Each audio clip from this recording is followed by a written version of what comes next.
Hello, welcome back to my YouTube channel. My name's Katie, I'm a mixed media artist, and in today's video I'm going to be sharing how to use Tombow brush pens in 3 different ways. So I'm working in my usual daily sketchbook, which is the Royal Talens 13 by 21 centimeter size, and using the Tombow brush pens, and some of these were sent to me from the brand, so I just wanted to mention that some of these were gifted. So I want to do a panel spread in my sketchbook today, and this was for the Daily Art Challenge, which is now just finished. But I really enjoy filling my spreads in this way. It can be a really nice way to practice landscape composition and new colour palettes, and I've done them quite a few times in the past, so I'll pop those on screen so you can see the vibe of this page. But I just find them really easy to do, and like I said, they're really good composition practice. So I've laid out my panels on this spread, and they're all slightly different sizes. I haven't measured them or anything.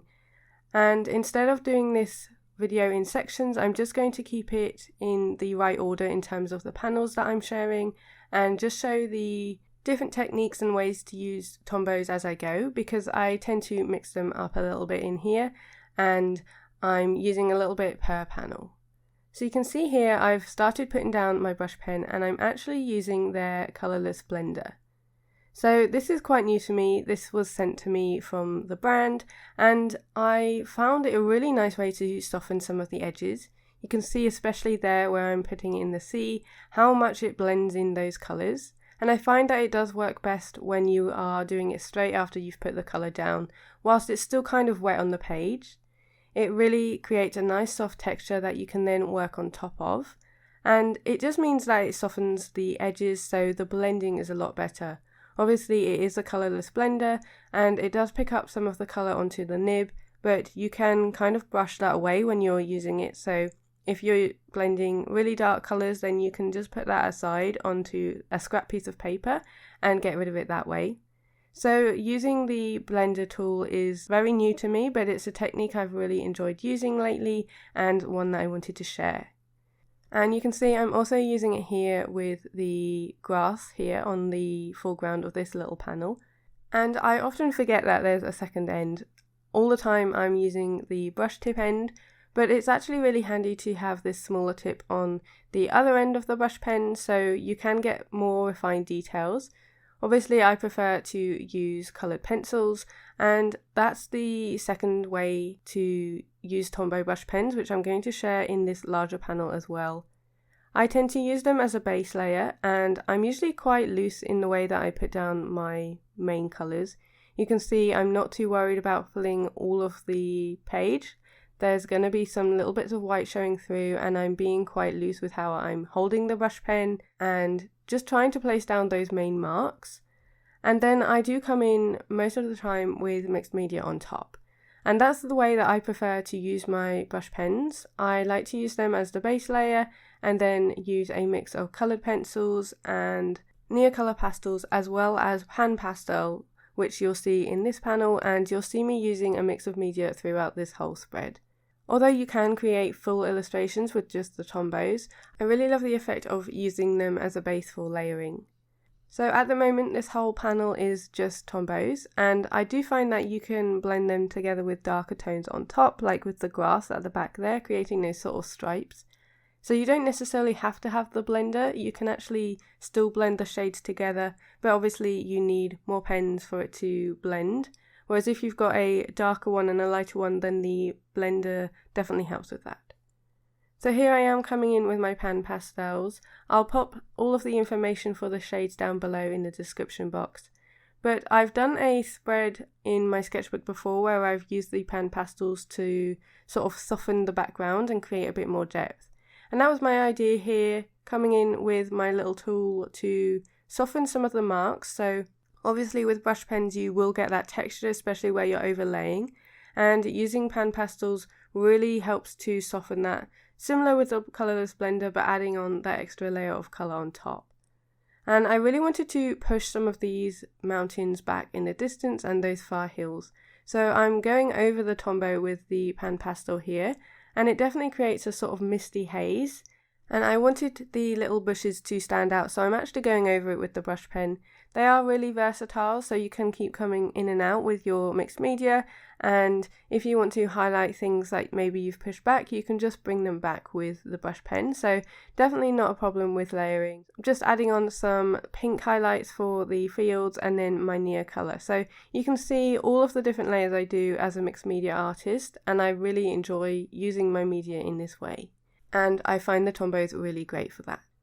So in this little panel down here, I'm using my Tombows, and just Tombows in this one at the moment. So I'm using 2 different shades of yellow for the tulips, and then you can see that I'm still getting quite a defined point even with the brush pen nib.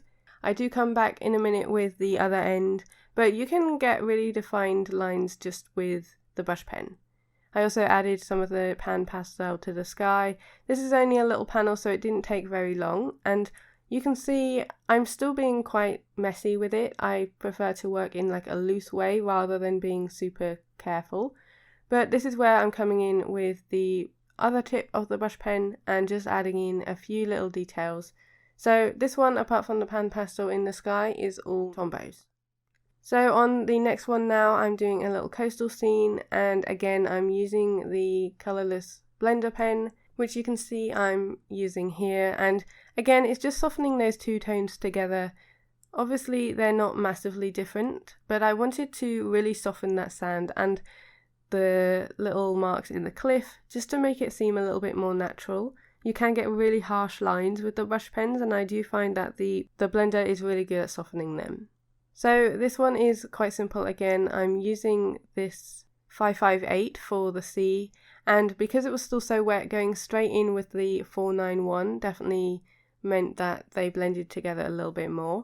But you can definitely get a lot of different techniques when they are still wet on the page. So obviously it blends better together, but you can also use your finger to kind of smudge it a little bit.